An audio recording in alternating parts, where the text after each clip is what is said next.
j'espère que vous allez bien. Bienvenue à un nouvel épisode de Purpose Talk. Je suis contente aujourd'hui de vous retrouver. Ça fait longtemps, oui, je sais. Franchement, vous m'avez manqué, donc je suis très contente de vous retrouver.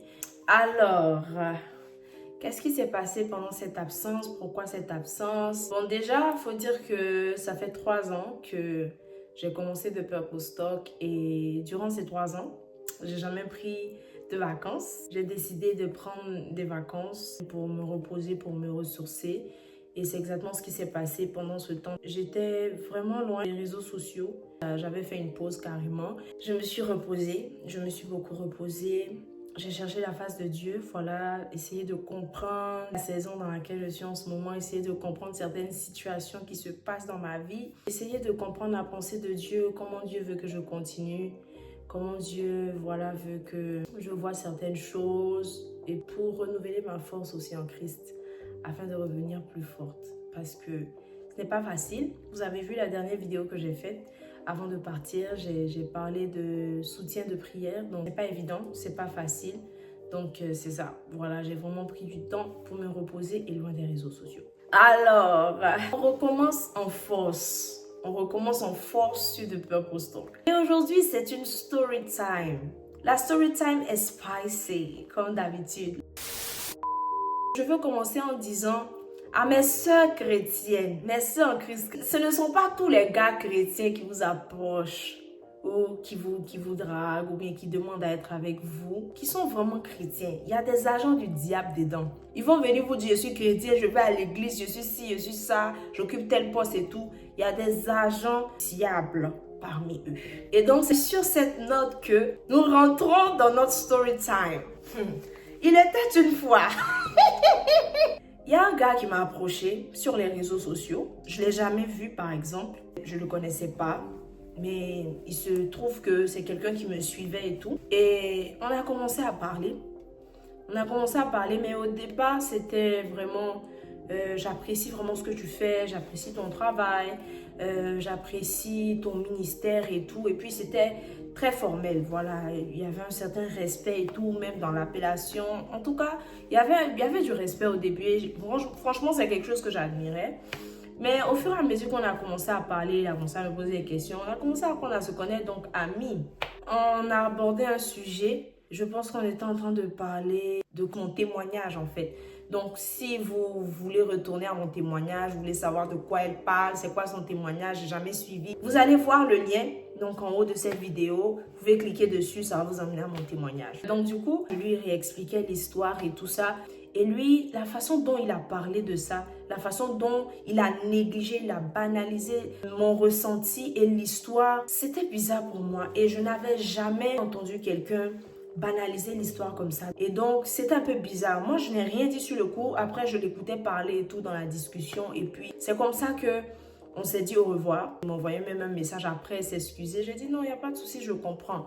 Mais dans ma tête, c'était un peu bizarre, c'était un peu louche et tout. Et là, je pense 2 jours après, 3 jours après, on n'avait pas vraiment parlé en fait. Il y avait comme un petit froid, mais moi, j'avais laissé tomber parce que je ne m'attends pas à ce que tout le monde comprenne comment je me sens et tout. Même si c'était la seule personne de toutes les personnes qui savent l'histoire, qui a eu cette attitude et cette réaction-là, moi, je me disais, écoute, de toute façon, tu ne le connais pas personnellement. Et puis, c'est normal que les gens aient différentes façons de voir les choses dans la vie. Il n'y a pas de souci, ok, c'est correct en fait, ça ne me disait pas grand-chose, j'ai laissé tomber. Je pense que j'avais partagé une publication de quelqu'un sur ma story Instagram. Et voilà le gars qui sort de nulle part, moi-même j'étais dehors et tout. Je rentre à la maison, je vois qu'il m'envoie un long message, comme je suis déçue et tout, de la façon dont, voilà, tu parles de moi et tout. Indirectement, c'est comme si tu parlais de moi dans ta story, etc. C'est comme si tu parlais mal de moi. C'est comme si tu faisais un statut visé, en fait. C'est ce qu'il disait, que je suis vraiment déçue de la façon dont tu as géré la situation, blablabla et tout. Moi, j'étais surprise. Donc, du coup, j'ai rebondi. On a vraiment discuté longtemps. Il m'a copieusement insulté. En tout cas... Il n'y a pas de problème. Moi, j'ai rien dit. Après ça, moi, je pensais que c'était clos. On ne s'est plus écrit, rien du tout. On lui pensait qu'on allait causer après. Je pense qu'il s'attendait même à ce que moi, je lui envoie des messages après, peut-être pour m'excuser ou je ne sais pas, ou peu importe. Mais c'était bizarre. Donc, on ne parlait plus, etc. Mais je vois que On est toujours amis sur Instagram. Mais le truc bizarre, c'est quoi? Je commence à faire des rêves. Et dans l'un des rêves, en fait, que j'ai fait, c'est comme si il m'empêchait de rencontrer mon mari, mon futur époux. Après ça, j'ai fait encore un autre rêve. Et je fais un autre rêve du même gars. Et dans ce rêve-là, c'est comme si il me demande en mariage. Et je refuse. Je ne vais pas rentrer dans tous les détails, mais c'était ça l'idée en fait. Voilà, dans le rêve, l'idée principale. Il me demande en mariage, je refuse. Il se fâche, il veut me frapper. Il veut me gifler. Jusqu'à les gens sont venus l'attraper. Quelqu'un à qui tu as demandé sa main il y a 2 secondes. Tu veux la frapper, tu veux la gifler. Quand je me suis réveillée du rêve, le Seigneur me faisait comprendre que celui-là, son histoire n'est pas simple. C'est pas juste un gars simple comme ça, qui vient, peut-être qui a des intentions pour toi, qui veut être avec toi, et puis c'est simple, non. Il y a quelque chose derrière ce gars-là. Il dit être chrétien, mais c'est un agent, c'est un petit agent. Celui-là, il veut m'empêcher spirituellement de pouvoir rencontrer mon mari. Il veut m'empêcher spirituellement d'évoluer dans mes relations. Il veut m'empêcher en fait de pouvoir rencontrer le bon et puis rentrer dans ma destinée. J'ai prié, j'ai cité tout son nom, j'ai prié, j'ai détruit, j'ai chassé, j'ai fait tout ce que je devais faire. Quand je me suis réveillée la même journée, donc quelques heures après, le gars m'a unfollow sur Instagram. Il m'a unfollow! Les filles, c'est pas tous les gars, en fait, qui vous draguent, qui courent derrière vous, qui se disent chrétiens, qui sont vraiment chrétiens. Il y a des petits agents dedans. Parmi eux, là, il y a des agents. Voici une raison de plus d'être enraciné dans le Seigneur. Parce que si Dieu ne me montrait pas tout ça là dans mes rêves, vous ne me parlez pas de ça, je n'allais jamais savoir. Moi, pour moi, bon, le gars a fini de gaffer, il a fini de m'appeler pour m'insulter, c'est fini. On s'arrête là, c'est fini, on ne parle plus. Alors que il y avait anguille sous roche, il y avait d'autres choses qu'il essayait spirituellement. Il faut rester éveillé, il faut avoir les yeux ouverts. Même quand tu as refusé un gars, tu vas lui dire non. Ça ne s'arrête pas au non. Il faut continuer à prier, il faut vraiment être alerte spirituellement. Dieu peut te montrer des choses. Vous savez qu'il y a des gars aussi qui partent consulter les féticheurs et tout ça. Ce gars dont je vous parle là, il consultait l'astrologie, des conneries comme ça. Mais c'est un chrétien. J'ai su ça parce que j'ai commencé à regarder certaines choses, aller fouiller un peu dans les trucs. J'ai vu, rester alerte. Il faut rester alerte. Et puis, il faut prier, même quand quelqu'un t'approche et tout ça. Et ça, c'était l'une de mes erreurs. Voilà. Ça a commencé comme, oui, j'apprécie le travail que tu fais. C'est beaucoup de respect, servant de Dieu, etc. Mais après, ça a déraillé, ça allait ailleurs. Moi, je me suis dit, bon, ok, mon amitié me pose des questions. Ok, bon, il n'y a pas de problème en fait. Puis, je ne connaissais pas bien la personne. Avant même de commencer à parler à quelqu'un, il faut confier ça en tes mains du Seigneur. Tu demandes au Seigneur si tu devrais parler à cette personne ou pas.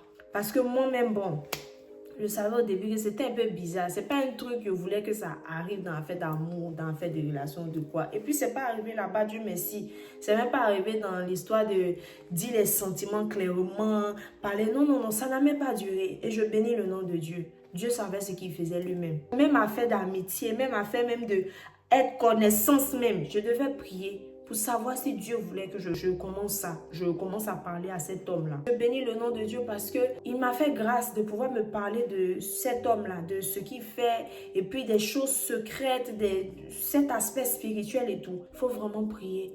Cette habitude-là, ça va vous éviter des relations bizarres. Des relations qui n'auraient même pas dû être relations. Ça va vous éviter même de commencer à parler à des gens qui n'auraient même pas dû entrer dans votre cercle, qui n'auraient même pas dû être parmi vos contacts. Ça va vous éviter beaucoup d'erreurs. Ça va vous éviter beaucoup de rencontres qui n'auraient pas dû avoir lieu. Ça va vous éviter beaucoup de choses et aussi les déceptions, les blessures intérieures, le découragement et beaucoup de choses. Parce que ça, après, ce sont des portes en fait qui sont ouvertes et le diable entre comme il veut. Le diable fait ce qu'il a envie de faire dans la vie des enfants de Dieu. C'est une expérience, c'est une leçon, c'est en même temps un témoignage. Et vraiment, il faut qu'on fasse attention. Ce ne sont pas tous les jeunes frères chrétiens, même les zélés, même ceux qui crient sur les toits, qui prient 10 heures du temps, les pasteurs, les prophètes qui voient, ils voient même jusqu'à c'est quelle couleur d'habit tu as porté hier. Ce n'est pas eux tous qui sont vraiment enracinés dans le Seigneur. Ce n'est pas eux tous qui sont vraiment dans la vérité, dans la bonne voie. Il y a d'autres qui sont vraiment dans des pratiques bizarres. Il y a d'autres qui ont leur pied dedans et un pied dehors. Il y a d'autres, ce sont des charlatans, mais ils sont assis à l'église. Il faut qu'on fasse attention. On voit beaucoup de sœurs qui sont dans des relations. Souvent même, on se demande, mais elle fait quoi dedans? Nous tous, on voit que ça marche pas. Nous tous, on voit que c'est bizarre, il y a un guise sous roche, ou bien c'est un truc façon. Souvent là, c'est pas simple. Souvent là, c'est pas à faire de l'amour aveugle. Il y a quelque chose derrière. C'est pas seulement les femmes qui vont chez les marabouts mettre les hommes dans bouteille ou bien des choses comme ça. Hein. Il y a des hommes aussi qui sont dangereux dans la sorcellerie. Ils sont dangereux dans les histoires de Juju. Il faut ouvrir les yeux, sœur en Christ. Même s'il est assistant pasteur, ma sœur, il faut prier avant même de commencer à parler avec cet homme-là. Que le Seigneur nous bénisse. J'espère que vous avez apprécié la story time. N'hésitez pas à liker la vidéo, à partager, commenter, à me dire ce que vous en pensez. Si vous avez des expériences, partagez les sœurs. On va parler de ça. Et surtout, voilà, à vous abonner à cette chaîne pour ne rien manquer, bien évidemment. Alors, sur ce, on se dit à la semaine prochaine. On reprend comme d'habitude, mais en tout cas, les prochaines vacances, c'est pas pour bientôt. On est ensemble, on continue le travail, on continue l'aventure. On se retrouve sur ce la semaine prochaine pour un nouvel épisode de The Purple Talk. Alors, que le Seigneur nous bénisse et on se dit shalom.